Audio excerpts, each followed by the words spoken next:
We're going to return now to the United States, where protests are escalating outside the Minneapolis courthouse as a jury decides on the fate of former police officer Derek Chauvin. Our Sky News Washington correspondent Annalise Nielsen is there. Annalise, what's happening? Is there any reason for these protests slightly escalating in the last 5 minutes or so?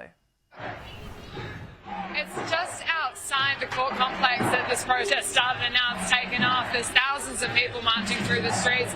They're protesting what they say is white supremacy, and if we just take a moment, we can stop and look around. You can see this is a major city street in Minneapolis, and there are thousands of people who have gathered here to make their voices heard. All around, windows are boarded up in anticipation of potential violence, especially if there is a not guilty verdict found. But what we are seeing is a huge showing of support. Don't forget, this is still in the midst of the coronavirus pandemic here, and there are supposed to be pretty strict restrictions on mass gatherings, and this is certainly not in adherence to that, but this is the groundswell of support. We've had the governor of Minnesota today already saying that he wants to find a way for people to have their voices heard of their frustration, whichever way the verdict goes, but he wants to urge really peaceful protests, which for the most part this is now. We can see this is still a very traditional process, but what we are going to see is plenty of fervour in the days to come, especially waiting for this verdict to be handed down.